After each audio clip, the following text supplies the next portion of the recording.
Welcome to Season 3 of Voices of the Goddess podcast, where we empower, inspire, and uplift women to be the goddesses they truly are. I'm your co-host, Julietta, the magical PT, owner and founder of Body and Soul PT, as well as Soul Candy, intuitive, handmade, and one-of-a-kind jewelry and artwork. I support people in finding the magic within themselves, creating balance in their body and soul. And I'm your other co-host, Graciela, published, award-winning, and professionally certified portrait photographer specializing in boudoir and personal branding. I create portraits of who you are and not just what you look like so that you can become who you've always been. Join us each week as we sit down for a heart-to-heart chat, sharing stories and insights with listeners across the globe. Laughter and tears alike abound as we access ancient wisdom in modern times through unique and exciting storytelling, supporting you on your life's journey. Welcome to the circle and enjoy the show. Hello, world. Hey, Graciela, how you doing? Good. We are worldwide. I'm allowed to say world, aren't I not? We are. We had one international guest earlier today, and so yes, we are worldwide. Like I said, way back when we were ranked in, I think it was Sweden for a while. So. I just think that's the coolest thing in the world. It is pretty darn cool. And I mentioned this last month, but I'll say it again. Like, I was Googling us, and it turns out we are globally ranked in the top 10% of the 3 million plus podcasts that are out there in the world. So that's pretty darn cool. I love that. I love that. You know, I love that we get to produce something that is literally for the simple, beautiful purpose of inspiring people. Like, that's it, man. Take this, jump off, and do something great. Yes. Oh my goodness. I haven't told you a TikTok story in a while. You want to hear one? I always want to hear your TikTok story. So anyone that listens knows that I am addicted to TikTok. I absolutely love it. I never really post anything because it's just too overwhelming to, clip. I don't even know the terminology, but anyway, but I love watching and I love listening, and there's always some good gems in there. So this past week, I watched one, which was an old video of Snoop Dogg receiving his star on the Hollywood Walk of Fame. And it's such a great video. You have to find it. He's sitting there giving his little acceptance speech, and he says that he looks around and he sees like all these big famous people in the audience, Kareem Abdul-Jabbar is there, and, like his family, and, like all these things. And he looks around and he looks down and he's like, lastly, I want to thank me. I want to thank me for always showing up. I want to thank me for being awesome. I want to thank me for always giving more than I receive. I want to thank me for believing in myself. And it was just such a great moment. And of course, some people in the audience were laughing, but he's giving a radio interview. That's how the clip comes up. And he says, that was more about self-esteem. It wasn't about being cocky or patting myself on the back or anything. It was just me giving myself my own props to remind myself that, like, I don't need external validation, right? Like, he loves his star on the Walk of Fame. He loves everything that's ever been given to him, but he's able to generate his own self-esteem, his own gratitude, right? And I just thought that was such a great lesson, like, yes, it's nice to get awards and recognition, and those things are really cool, but don't forget to also just love on yourself, give yourself that credit. I talk about that all the time, that we need to love on ourselves more. And also, I don't know where, we've been taught that it's not humble and it's arrogant to acknowledge ourselves, but it's so not. We need to acknowledge ourselves for all the things we've done, have gratitude for ourselves, and just love ourselves. We need more of that. Way to go, Snoop. We always talk about, if everyone just loved themselves, that would solve a lot of the world's problems, right? And it takes a conscious effort, right? Like, I think our brains are always trying to figure out what's wrong so that it could fix it. So I think our natural resting state might be a little tough. But I think if you make that effort and you remind yourself, you know what? I did do this. I did create this. I did manifest this moment right now, for better or for worse. Like, that puts a lot of it right back on yourself, right? Like, I'm responsible for this. I'm responsible for the good, for the bad, for everything, right? My own role in my life. right? Life is happening because of me, not to me. Man, I got good today. Woo. That was free, people. That was free. Write that down. We bring on our guest. You ready for a guest? Yeah, I was going to say, speaking of being our best, Carla Harris, welcome. Hey, ladies. What's going on over there? Oh, bantering away as we do, Glad to have you join this conversation. And so glad to be here. How are you, Julietta? Nice to meet you. Nice to meet you. Graciela has been singing your praises forever. And she knows who you are. I know who you are, but our audience needs to know who you are. So will you please introduce yourself and tell everybody who you are and the magic that you do? Well, I am Carla Harris. I am the managing director, CEO, chief bottle washer at the People Institute. We have been around for quite a while, and I saw that you guys had all kind of cool names, so I changed my name for StreamYard to the People Whisperer. I love that. It's, I really have found a niche in finding how to help people see other perspectives and bring their best selves to the world, and do that without any level of, just fear. I was listening to your talk about Snoop and all, him thanking himself. We do have to do that. And, women, we don't do that very often. True. So that's kind of who I am in a nutshell. I want to be free and easy, just like you guys. Well, even that's a conscious effort, I will tell you, Carla.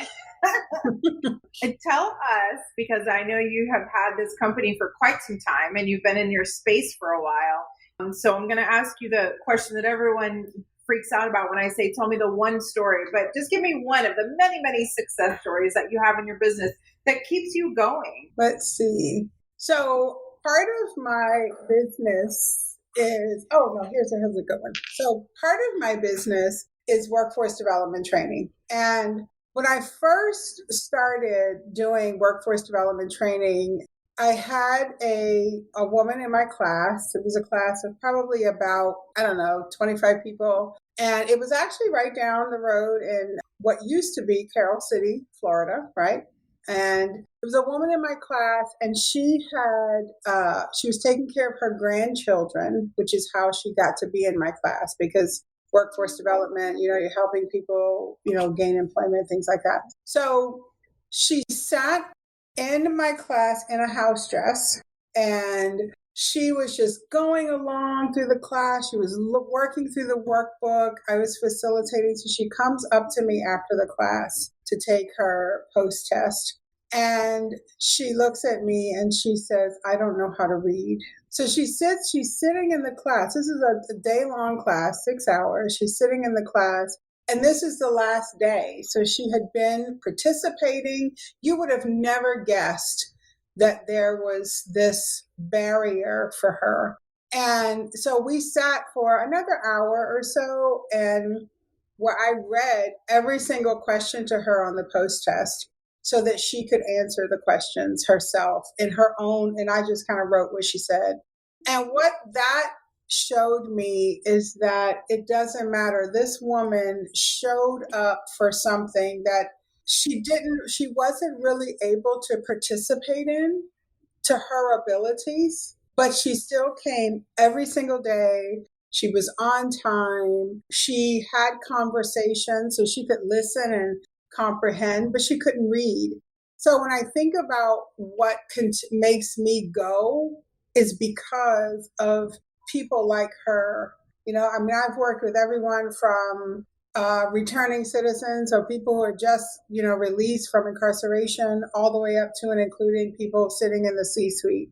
And when you think about what we all bring to the table, it's always something. We always bring something to the table. We just have to appreciate ourselves enough to say, okay, this is what I have, good, bad, or indifferent. I'm here, I'm showing up, and I'm doing what needs to be done. I appreciate that story so much. I think, I'm sure I mentioned to you, my background is in English education. That's my degree. And so literacy is an important topic to me. And I think it's so, and thank you for sharing that great story, because it's such a great example of just because someone has a different ability than you doesn't mean that they lack in anything, right? It's gosh, I'm so passionate about this. I have like 20 thoughts going through my head, but let me try and narrow it down.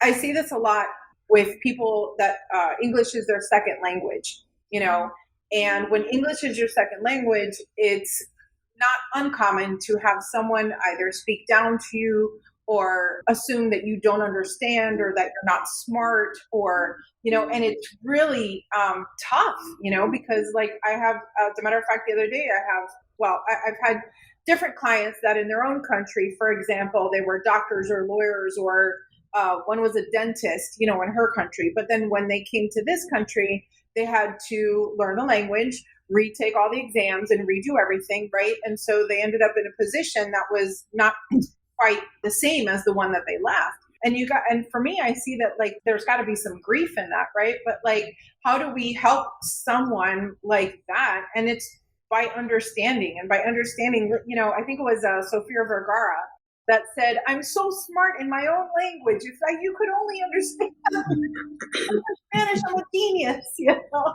I had a client, I participated in a literacy program many, many years ago, and I was helping this woman learn how to read. And sure enough, a couple of years later, I ran into her. She was now the store manager of a store, and she wouldn't have been able to do that were not, for the work that we did together. But she was always smart enough. She was always good enough, right? It was just one thing, one little thing that, had that little switch. But you got to keep your eyes open, right? I mean, this is what you do, right? You create those understanding spaces. Yeah, definitely. I think, it is not just, obviously that's an extreme situation, right? But in a daily, everyday life, people being able to work better together, communicate better together, those are all the things that I do. And to me, that's great success every day is, if someone says, I wouldn't have thought about it that way.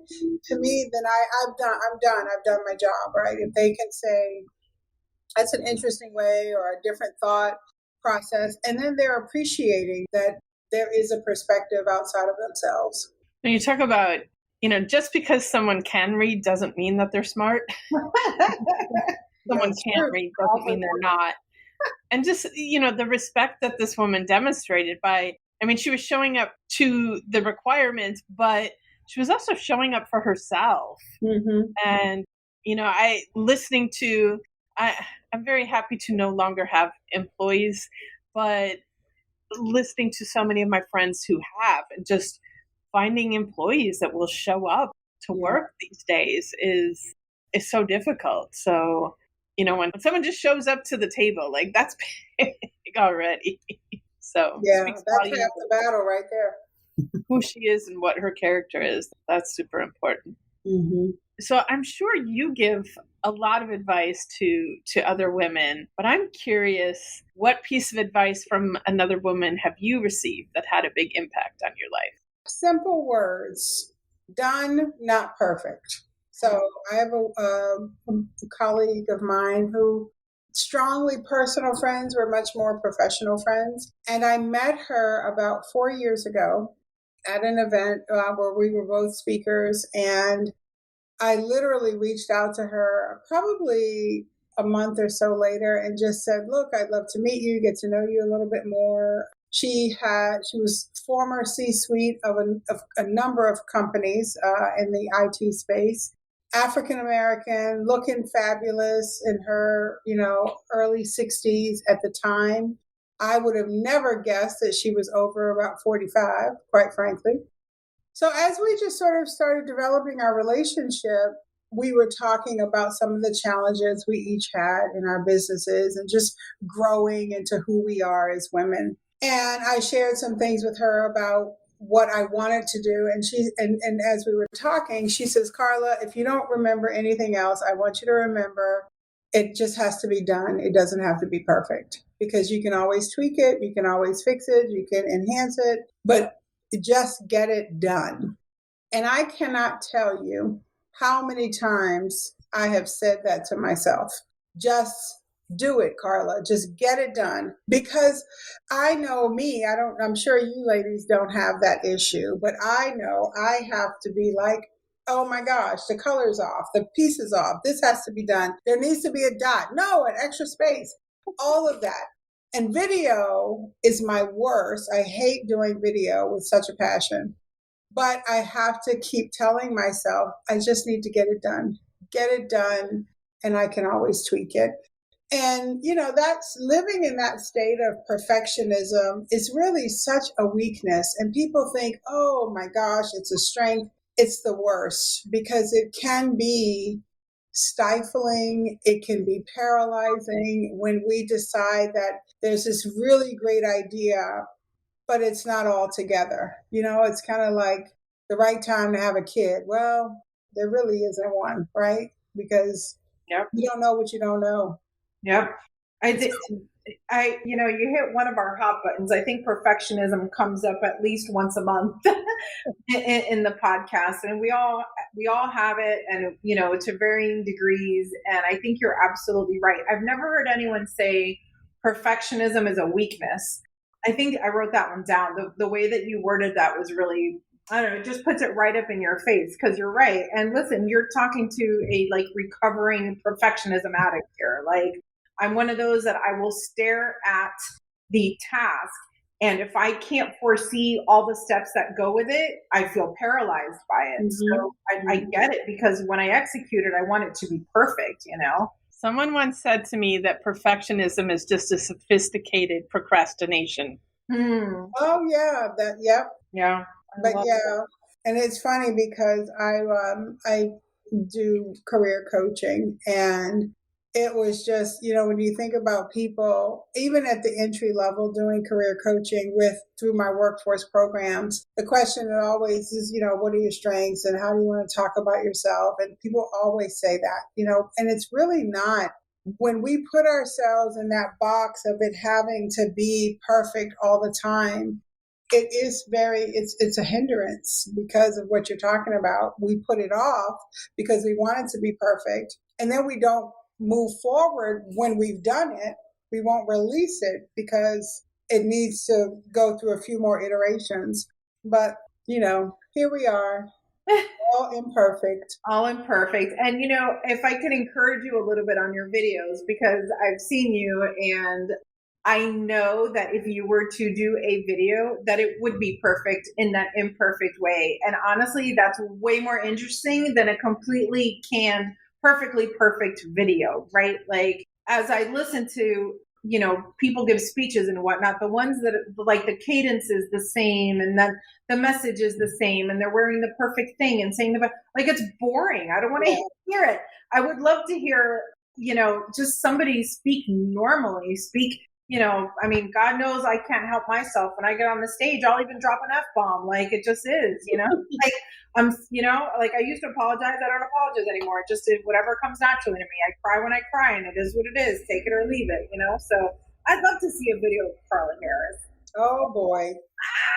My coach tells me the same thing. She says we were talking the other day, and she's like, I did a little voiceover of a video thing about the People Institute.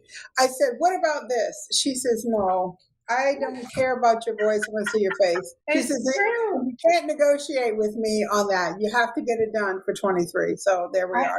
Let me tell you, and TikTok comes up all the time, right? Go look on TikTok. I'm telling you right now, the most amazing videos are people that are zooming into the camera like this, and they're looking at their face, and they're like, oh God, don't mind me. I look terrible today. And honestly, you don't mind it, because their content is so great that you don't even care what they look, because it doesn't matter. It really doesn't. I say that after having put on gobs of makeup with the best lighting and hair, and right? But also I know that if I were to come on here without all of that, it would still be okay.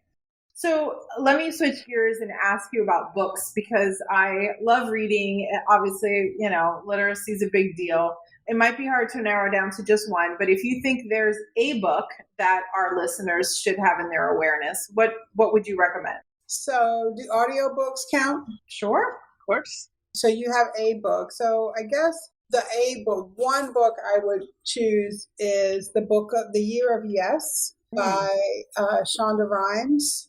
It was inspiring. It was really could be life changing for people who don't know how to say yes. It is, and it wasn't just about learning how to say yes. It was also about learning how to say no to our own fears when we're wanting to do something, but we just say no because we'd rather be in the background. And for those, I mean, obviously, most people know who Shonda Rhimes is, right? She's just new movie showmaker, TV showmaker extraordinaire, right? I was just gonna say, how was her writing as an author? It was great. And as a audiobook, she narrated it herself. So she is an incredible storyteller. I mean, obviously, because you think about Grey's Anatomy and all the shows that she's produced, but she is really a great storyteller. And when she talks about how she got there, I mean, for example, she said her sister or someone was inviting her to something and she said she really didn't want to do it. She didn't want to ask her because she knew she would say no because she says no to everything. So she decided that she was going to say yes. So she really had a fear of public speaking, and she had promised herself for 1 year she would say yes to everything, including her kids, if they want to play, if they want to go to whatever it was, she would say yes. Wow. And lo and behold, right after making that decision, she gets an invitation to be the keynote speaker at the graduation of her alma mater. And she said she wanted to say no so bad. So for me, a person, I mean, I just love the book. I thought it was great. On a business side, I love the book Start With Why by Simon Sinek, because when we learn our why and we are interested enough to learn the whys of our people who work for us or with us, it makes a huge difference in helping them tap into what it is that you're doing. So I would say those would be my two. Great choices, both of them. But in the theme of saying yes, I'm curious, Carla, what is one thing you've said yes to in your life that you will never regret? Well, that's a little hard because I don't regret a lot. But I would say, I mean, if I have to answer it that way, I would say probably moving back to Florida. I left Florida in 2007 and I moved back in 2019. So coming back to Florida was just the very best and the right move for me to make. Like, even though I was gone for almost I was gone for almost a decade, more than a decade, I think 11 years or so, however many years. And then I came back and I felt like I had never left. I love this question because it always leads to a story that somebody can relate to, right? There's so much that we're so scared to do. And that's actually kind of the theme of your episode today, is doing things that you're scared to do, which is really interesting. That's very powerful. You should be making videos 30 seconds after we hang up today with that level. Chop up your thing, your video. But I love that because, and actually moving has come up a lot today too, which is interesting because moving's on my radar. So it's, this is how the universe works. Yes. Well, that's very powerful. And thank you for sharing that. I'm going to ask you our last question, which is one of my favorite questions. And I know earlier you figured that this question probably came from me, which it is, what is your sweetest and most delicious memory? And I'll tell you our intent behind it. Sometimes we just need a little bit of uplifting. Sometimes we can't think of our own memories. Sometimes life gets a little crazy and we're like, man, I just want to hear some good news. So give us a little something we can savor. Oh my gosh, talk about pressure. Oh my goodness. Something that makes you smile when you think of it. Let me think. I don't know. And I thought about that when I looked at these questions, and I don't know if it's age and my memory is failing me. Let's see. How about if I rephrase it and I say, what is something you wish you could do again? Well, I came across some pictures, speaking of memory. I think on my iPhone or Facebook or something where they come up with the memories. And I saw there were some pictures that I posted of a time where my best friend and I went to Puerto Rico. And we decided that we were going to go to this incredible restaurant and do the full on wine pairing. I love good wine and I love good food. So to put them together is even more scrumptious. So I came up, literally, she was just here last week, and I came across these pictures while she was here. And that was a really good time for me. It was a good time for me, for us. It was just after I'd moved back to Florida. And it was nice. It was good to see her after a couple, about 6 or 7 months of being away from her and being away from DC.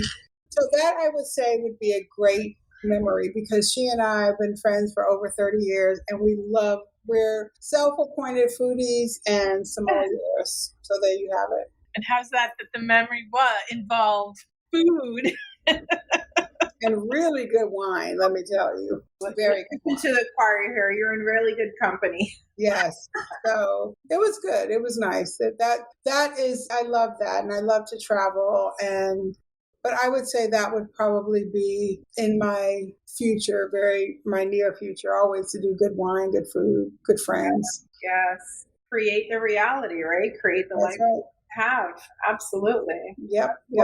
So, yep. Now I want to go have a really lovely foodie event. I used to create foodie events and it was a lot of work. So I let that go from my life, but I'm definitely missing those and I'm in search of a good foodie event. So, we could always host a goddess foodie event, go live. I'm telling you. Oh, yeah. All the things we love and just put it up. It's what we do.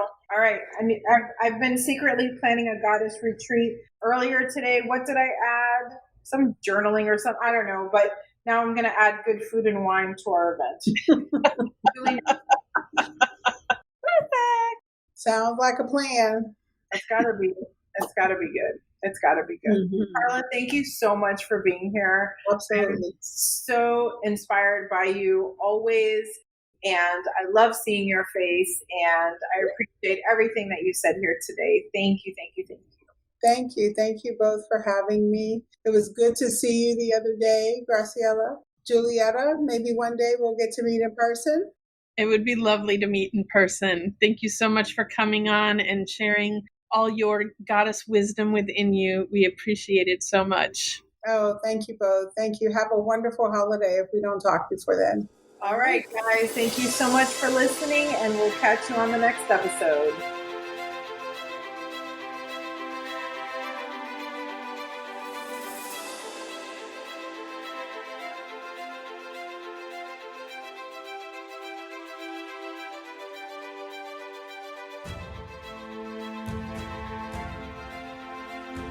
Thank you, dear ones, for joining us today. Make sure you check out the show notes for details on how to get in touch with either Julietta, Graciela, or today's special guest. Don't forget to subscribe, review, like, and share. Big love and gratitude for all of you. May the path before you be ever illuminated by your fellow goddesses. Shine bright and have a magical day.